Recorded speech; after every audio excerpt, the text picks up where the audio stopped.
Om Namo Bhagavate Sri Ramanaya.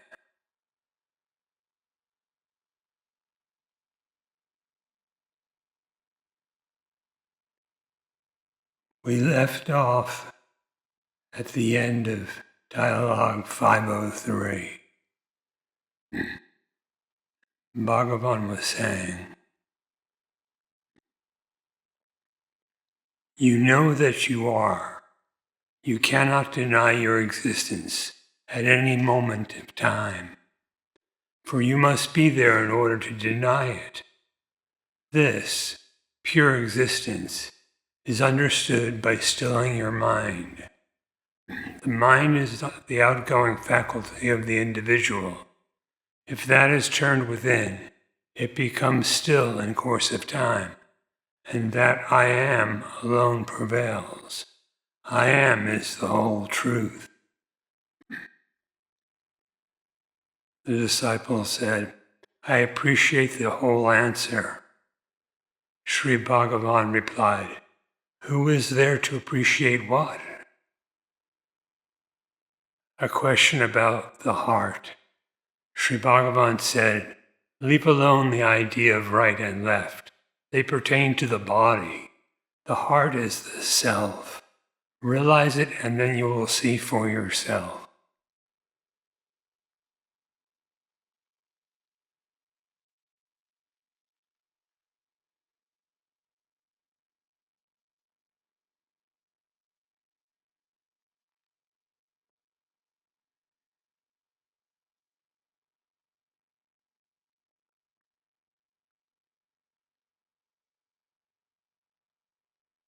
You know that you are. How do you know it?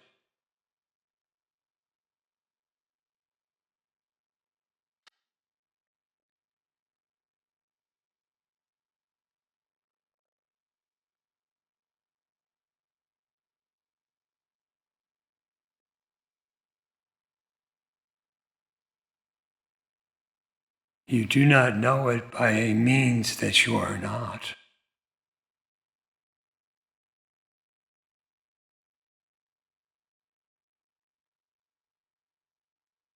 It must be self-luminous,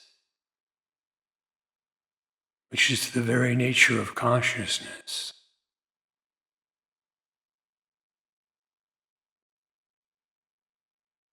You know that you are. The you know and the you are one and the same thing. Being is knowledge.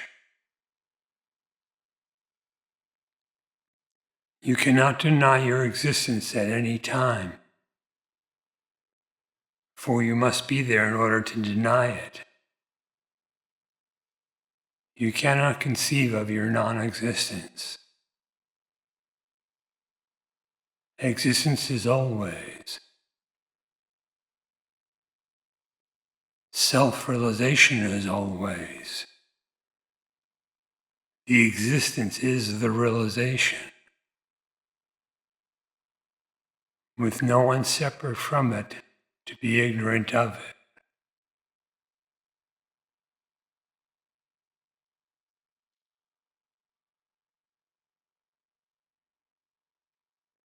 This pure existence is understood by stilling your mind.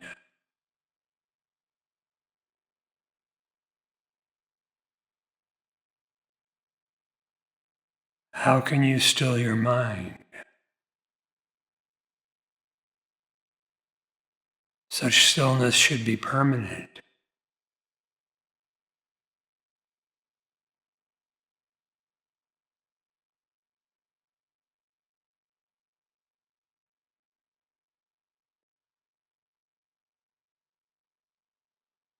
A state of relative calm that is transient is not the aim.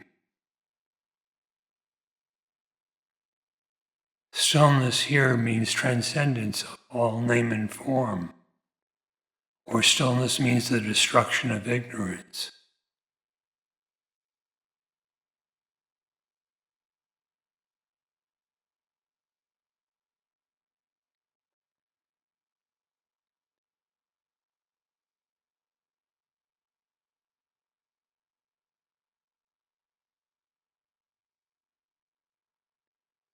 The mind is the faculty, the externalizing faculty of the individual.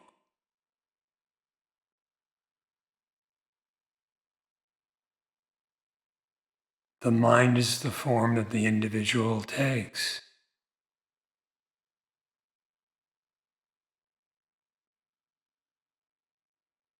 As a separately existing thing, it would be unreal.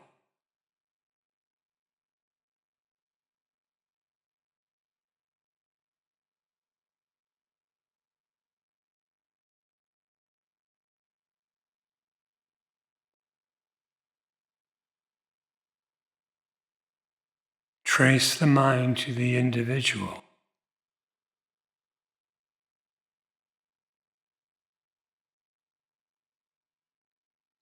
To the bare assumption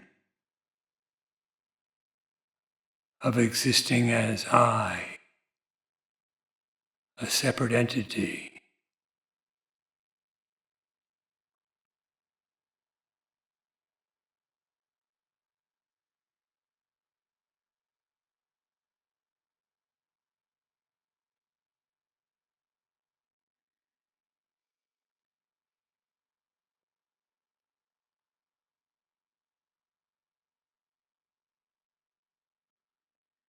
If that, meaning the mind, is turned within, it becomes still in course of time.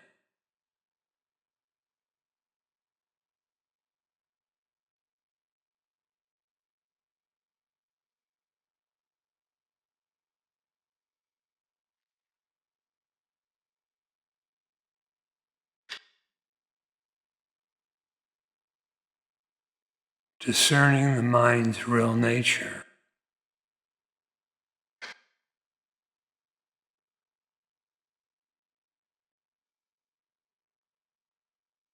Ceasing to believe as real its imaginings.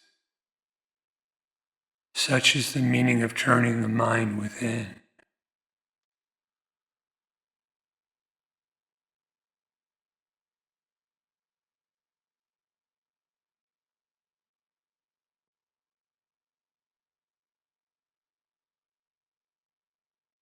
What remains thereby?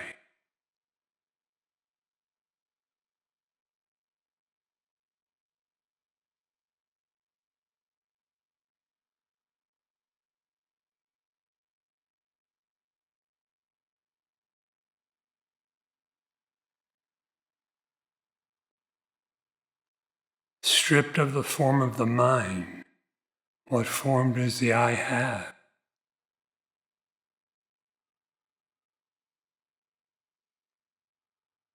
Without the objectified illusion, what is there to this I? Inquiring in such a manner,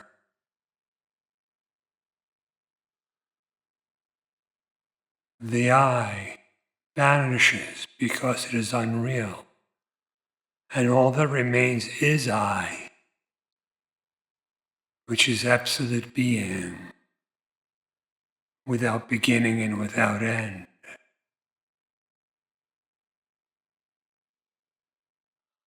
I am alone prevails.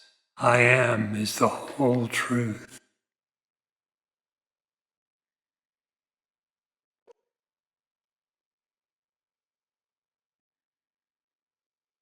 Find out who you are. If you realize your identity in self-knowledge, there is just nothing further to be realized. And the samsara is destroyed.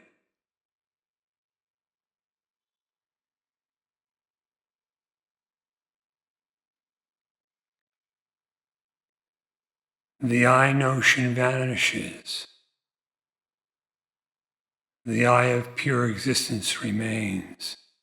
For in truth there is only one I. Find out what that I is. At the depth that you know that you are, discern your real nature.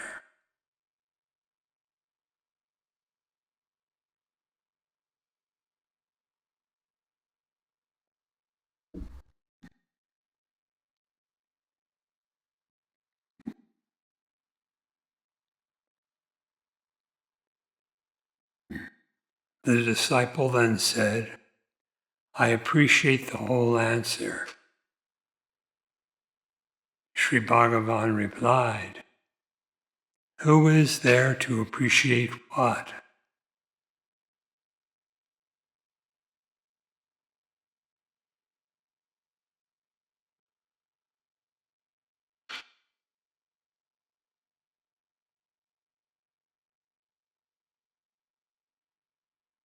Truth is not other than the self. Yourself is not something other from the self.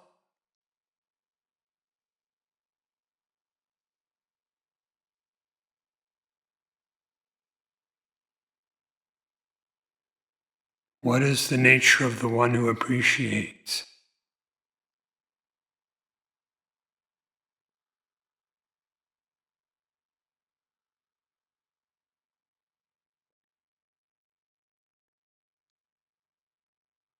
Bliss manifests as gratitude.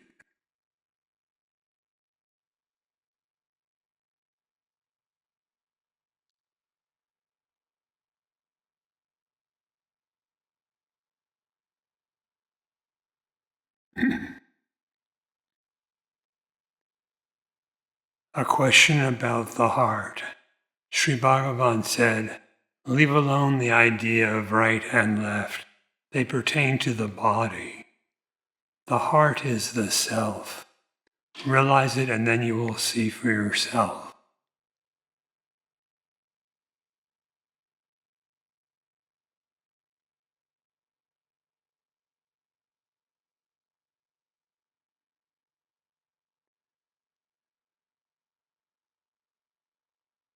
The self is not bodily, not physical or subtle, and has no location, for it is non-objective in nature. If your aim is self-realization, focus on that which is non-objective. In other words, inquire to know yourself.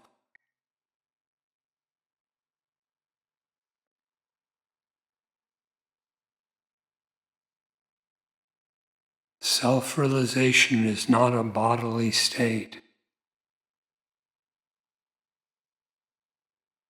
It's not caused by something in the body. It does not cause something to happen to the body. The same is true regarding what is subtle.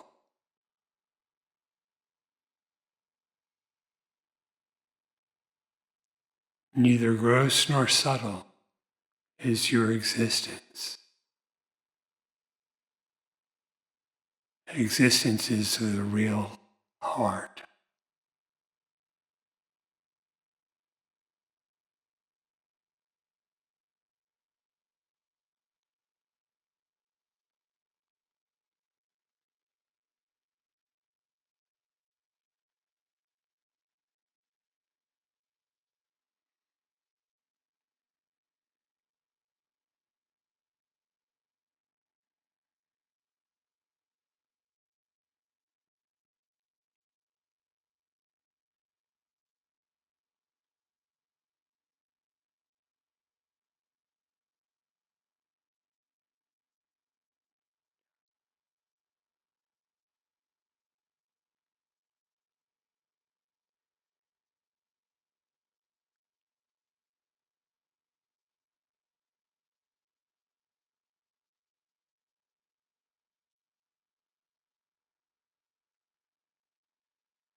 August 18th, 1938.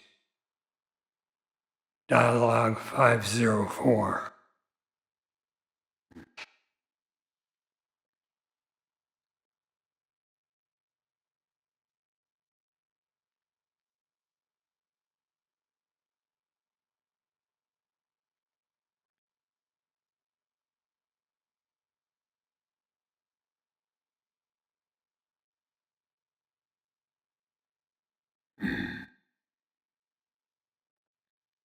A visitor asked Sri Bhagavan about the overmind and supermind, the psychic, the divine of Sri Aurobindo's terminology. Sri Bhagavan replied, "Realize the self or the divine. All these differences will disappear."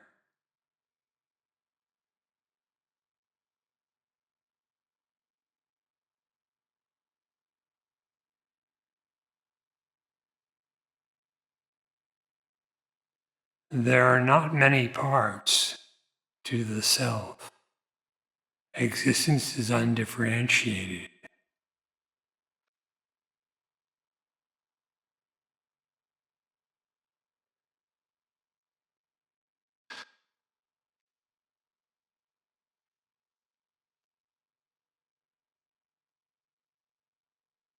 Your existence is partless and indivisible.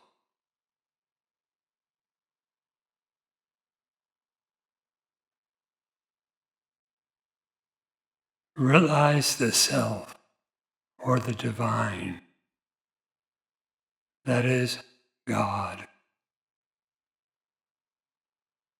All the differences, the many parts will disappear because they are illusory.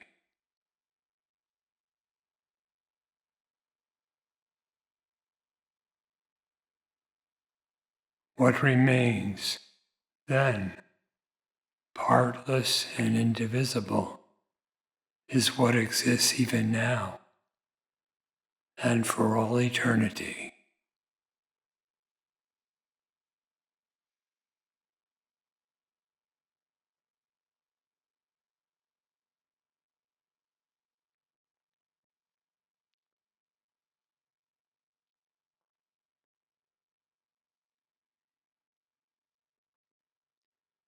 Babu Rajendra Prasad said, "I have come here with Mahatma Gandhiji's permission, and I must return to him soon. Can Sri Bhagavan give me any message for him?" Sri Bhagavan replied, "Adhyatma Shakti, the power of the Atma, power of the self, is working within him and leading him on. That is enough. What more is necessary?"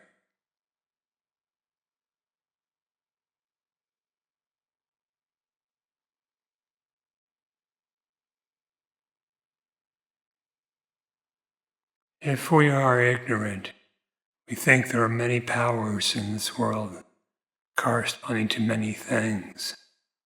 But the things are not many, and the powers are not many.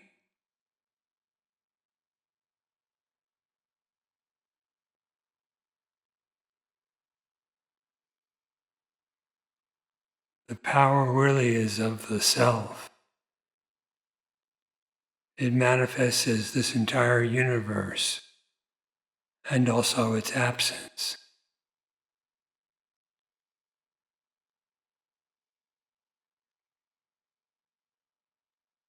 That one Shakti, that one power that belongs to the self alone, is sufficient for everything.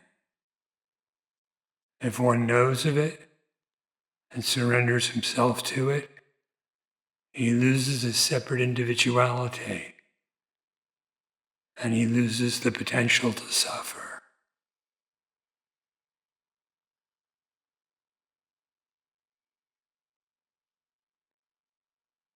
One supreme power carries all.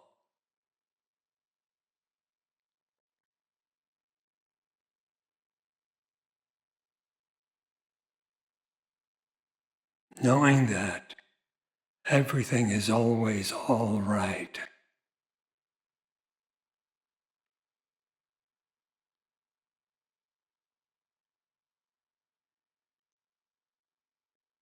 August 19th, 1938, 5:06.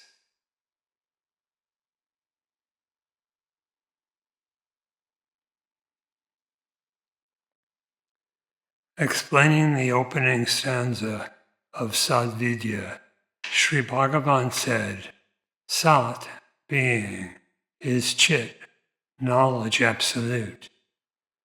Also Chit is Sat. What is only one. Otherwise the knowledge of the world and of one's own being will be impossible. It denotes both being and knowledge. However, both of them are one and the same. On the other hand, be it Sat only and not Chit also, such Sat will only be insentient or Jada. In order to know it, another Chit will be needed. Such Chit being other than the self cannot be, but it must be. Now, taking Chit to be Sat, since Sat is Jada, inert, Chit also becomes Jada, which is absurd. Again, to know it, another Chit is required, which is also absurd. Therefore, Sat and Chit are only one and the same."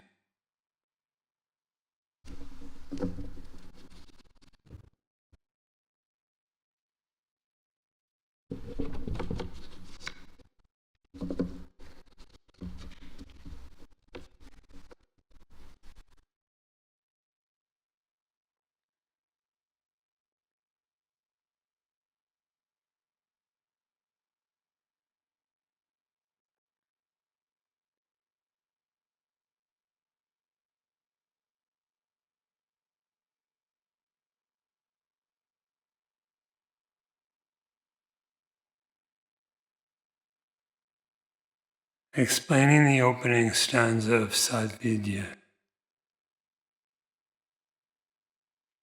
It is the same as Darshanam and means self-knowledge. Sri Bhagavan said, Sat, being, is Chit, knowledge absolute, or consciousness. Also Chit, consciousness, is Sat, which is.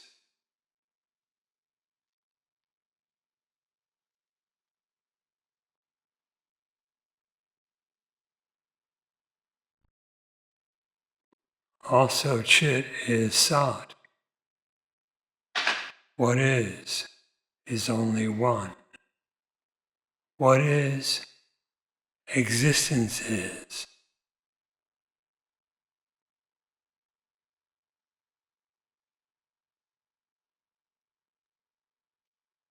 Existence exists.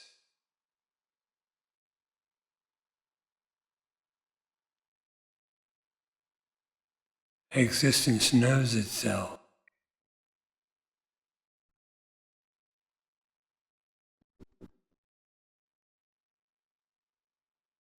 What is only one, being without another.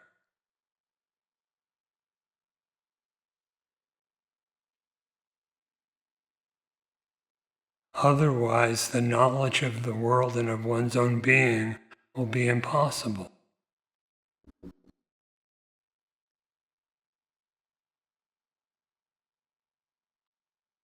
Whether it's one's own self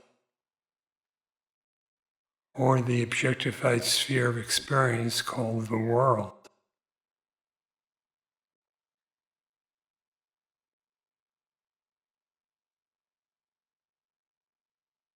It is one existence.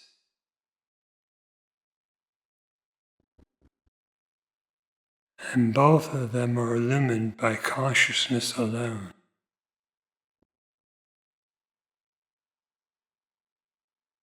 Otherwise, if Chit and Sat, consciousness and being,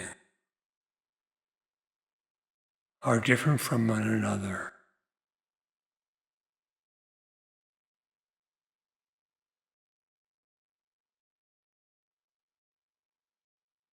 knowledge would become impossible.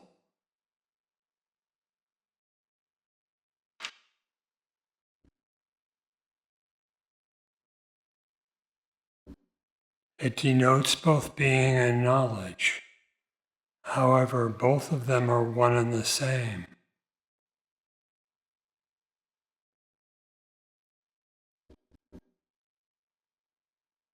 On the other hand, be it Sat only, if it is just existence, and not Chit, not consciousness also, such existence will only be insentient.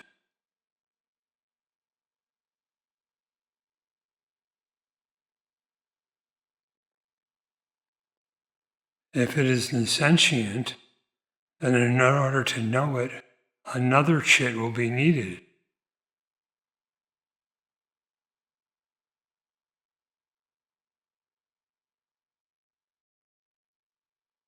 Such Chit or such consciousness, being other than Sat or the existence, cannot be.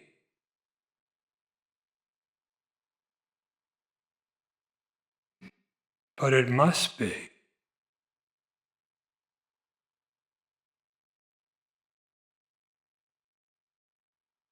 Existence is undeniable, and likewise knowledge of existing is undeniable.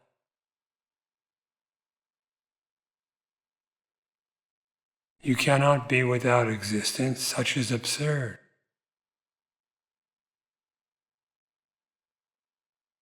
Nor can there be existence without consciousness of it. That would also lead you to absurdity.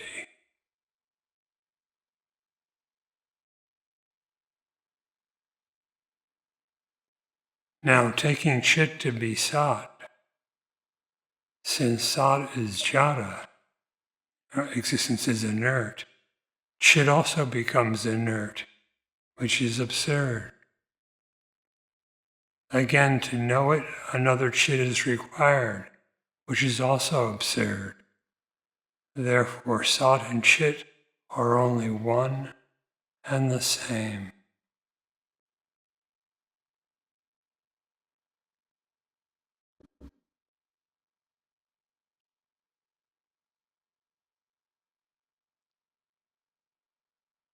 You exist. From where does such certainty come from?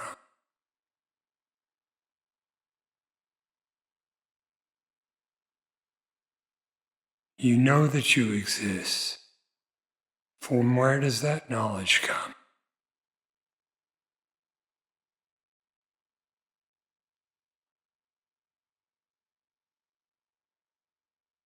The existence that is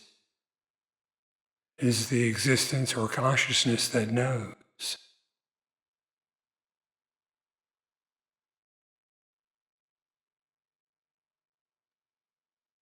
The consciousness that knows is only the existence that is.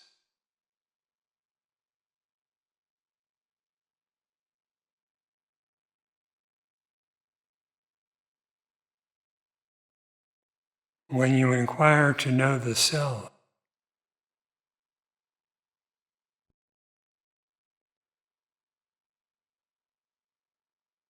you give up the objectifying tendency.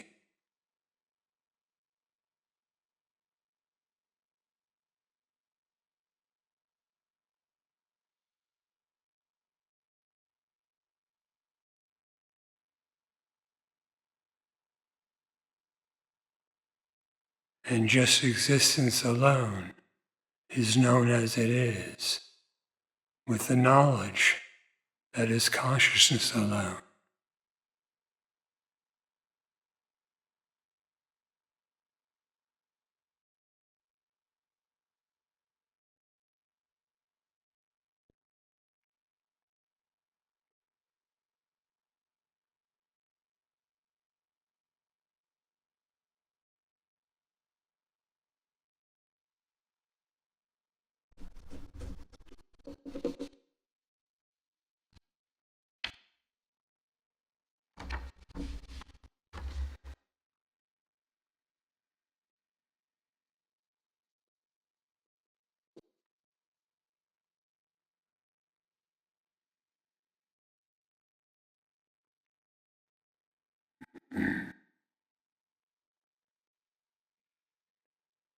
August 22nd, 1938.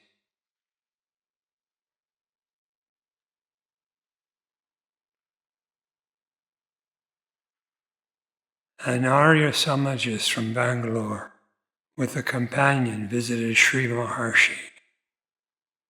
He asks,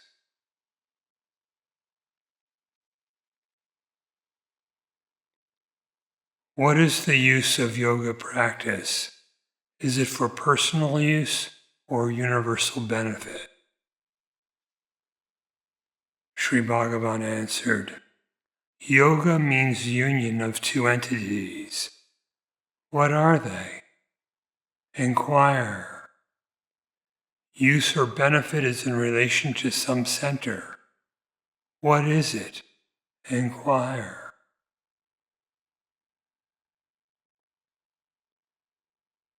The questioner asks, should there be distinction of castes? Sri Bhagavan replied, who is it that sees such distinctions? Find it out. The disciple said, I find that it is observed in this ashram. Probably without the approval of Sri Bhagavan, others observe it here. Sri Bhagavan replied, who are you that speak of others, etc.? Did you notice others, etc. in your sushupti, in your deep sleep? The disciple said, I am the individuality here. I may not see others in my sleep, but I see them now. Sri Bhagavan replied, no doubt you do, but the one who sees now and the one who did not see in sleep are you only. the same individual.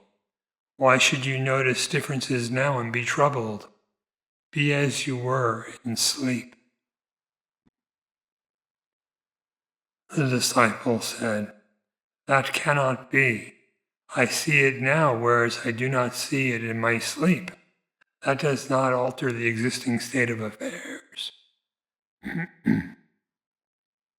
Sri Bhagavan said, "Do the objects exist in the absence of the subject?" The disciple said, "Their existence is independent of the subject." Sri Bhagavan said, "Do you say that they exist, or do they come and announce their existence to you?" The disciple said, "I know that they exist." Sri Bhagavan replied, "So it is your knowledge of them only. Their existence is not absolute." The disciple said, "Even if I did not know, they will continue to exist."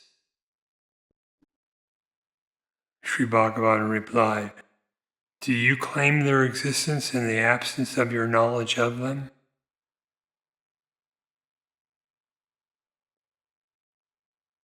The disciple said, "Brahman is equal to all.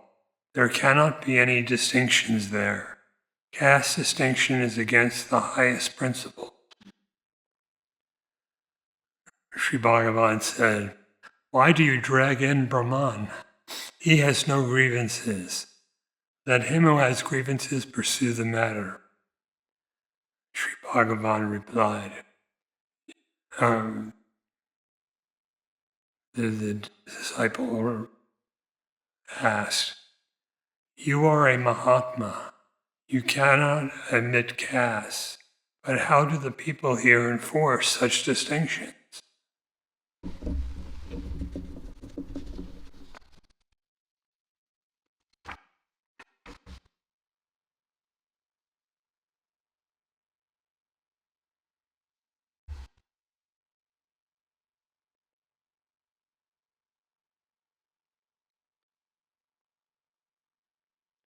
Sri Bhagavan then said, "Did I tell you that I am a jnani or a Mahatma?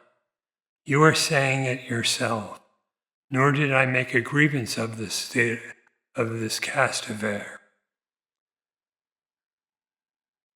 The disciple said, "Paramahatma is the same in all." Sri Bhagavan said, "Why do you bring in all these names? They can take care of themselves. They do not require your help." The disciple said, "Mahatma Gandhi also admits equality."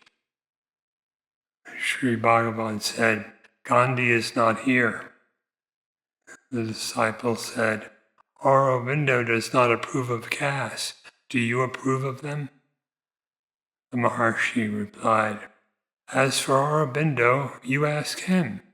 As for my opinion, how does it matter to you?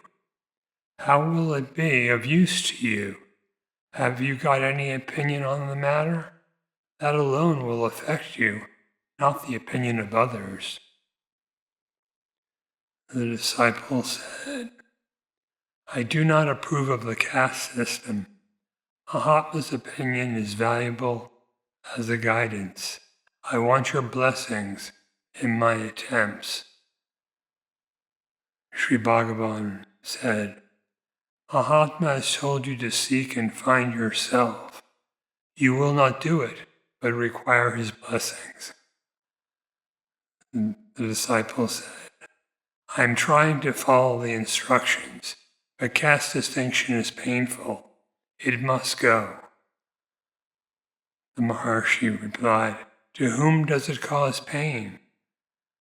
The questioner said, "The members of the society."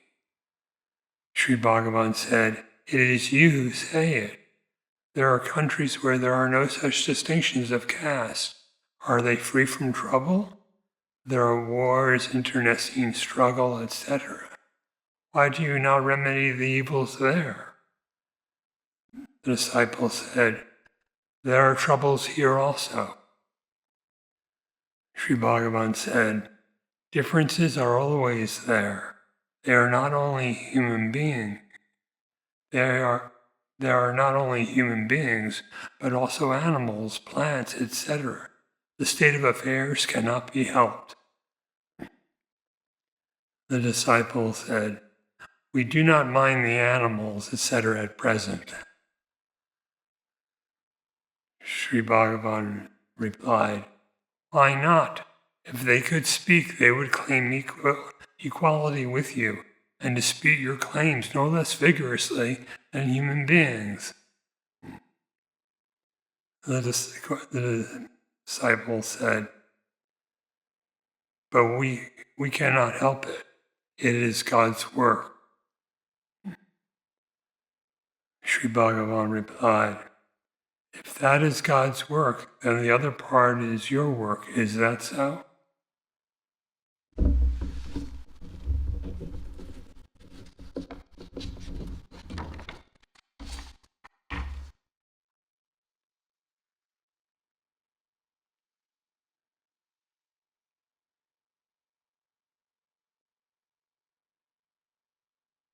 The disciple said, it is a man-made distinction. Sri Bhagavan said, you need not notice these distinctions. There is diversity in the world. A unity runs through the diversity. The self is the same in all. There is no difference in spirit. All the differences are external and superficial. You find out the unity and be happy. The pain of diversity is overcome by the joy of perception of unity. Moreover, a king may disguise himself as a servant. That makes no difference in the person. The disciple said, I do not object to differences, but the claims of superiority are wrong.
Sri Bhagavan said, there are differences in the limbs of one's body.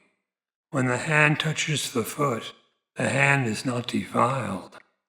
Each limb performs its function. Why do you object to differences?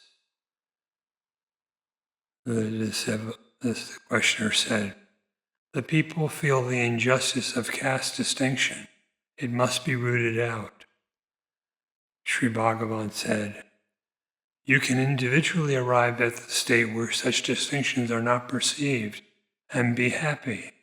How can you hope to reform the world? Even if you try, you cannot succeed. Kavyakata Ganapati Shastri offered to initiate Harijans with mantras and make Brahmins of them. But the Harijans did not come forward to accept the offer. That shows they are themselves afflicted by an inferiority complex. Remove that complex first before you try to reform them. Moreover, why do you go to places where such distinctions are observed and cause pain to yourself? Why should you not seek places where they are not observed and be happy there? Gandhiji also tries to bring about equality. He is also up against the barrier of inferiority complex, afflicting the lower orders. He cannot enforce his views on others. He observes nonviolence. so matters stand as they are. The questioner said, we must work to obliterate caste distinction. Sri Bhagavan replied, then do it. If you have succeeded in the world, then see if the distinctions persist in this place. The questioner said, this must be the first place that I want to effect the reform. Sri Bhagavan replied, why do you exert yourself so much to effect reforms? Go to sleep and see if there are differences. There you obliterate differences without any effort.